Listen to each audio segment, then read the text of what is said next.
Let's look at the DSTV and Ministry of Communication fracas that seems to be coming to a closure, as yesterday the Minister of Communications, Honorable Sam George, had that press conference saying the government has formed a multi-agency task force to stop the smuggling and use of pirated Nigerian DSTV decoders in Ghana, a practice officials say has caused the state revenue, shifted jobs abroad, and weakened the local content industry. And he also said the task force, which was announced by him, was unveiled at that press briefing.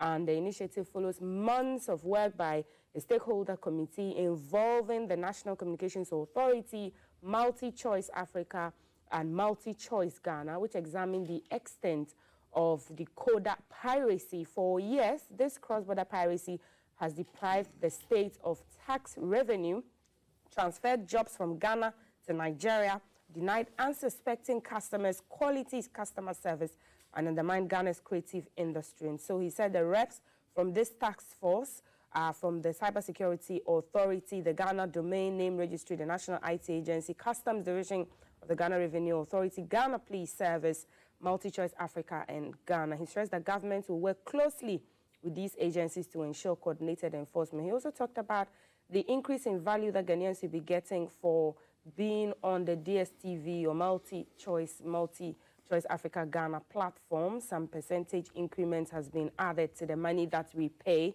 You know, he's made a lot of noise about when the CD started performing well against major trading currencies and how everybody is adjusting and should adjust, in DSTV as well. You know, there's a word that the French have used, or the English have used many, many times from the 17th century up to now, which is laissez-faire, which means let it be. It's a disease that afflicts a country. And until you get out of it and say, look, it's enough, this is enough, like Sam George has gotten out, you'll be mediocre in most things that you do.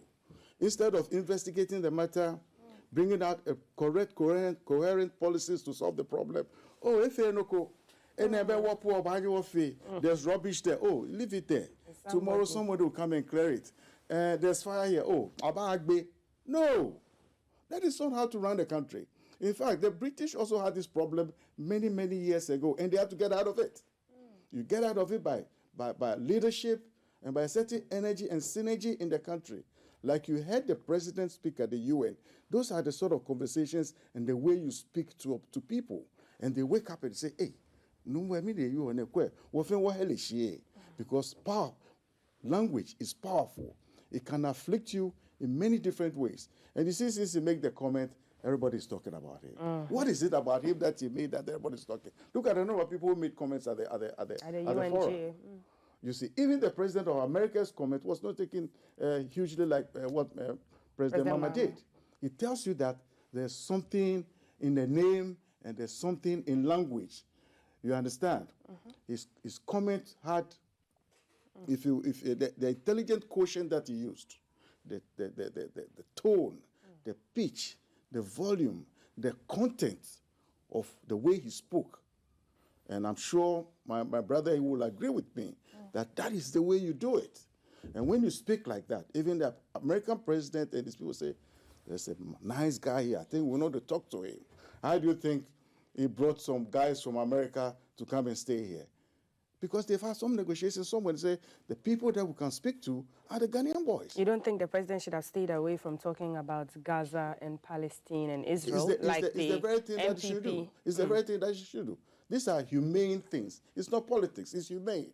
If somebody came to your house and he was beating you and I was living next door and I'll say, oh, it's not my business, would you be happy about it? It's only humane.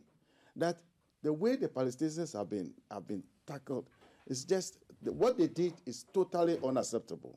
But the way the whole Palestine has been destroyed, I can't believe it's gone that far, and the big men in the world have watched it gone that far. I can't even believe it. So a place like a small Africa, if America comes to decide they want to take the whole of our land, what are we going to do about it? You see, so for what the president did, we want it to resonate with the people, the average Ghanaian, that look, there are things that we can do and do very, very well. Let's not be mediocre in the way we do it. If you see something that is not good, talk about it. He talked about the slave trade. A heinous crime that happened, that has never happened in the world before. And when we're looking for reparations, you find other African heads of states saying, oh, we shouldn't go there. What is this? So the AU has to get together. They have to be on the same page in reparations and what we have to do to help Africa and how they were able to take almost half of the people in Africa to go and work in America. Half of them died on sea. This Atlantic slave trade was the most heinous crime ever committed on human beings. Right. And those who are responsible should not be shy. They should be bold to first apologize and say, look, I think we did something wrong. The world will be with us if they don't do it now. In 50 years, it will happen. Because people get clever all the time. When you abuse me, in years to time, I'll get clever and say, look, you did this, so what are we going to do about it? Okay. So we can't deny it. It will happen. If it doesn't happen now, it will happen next time.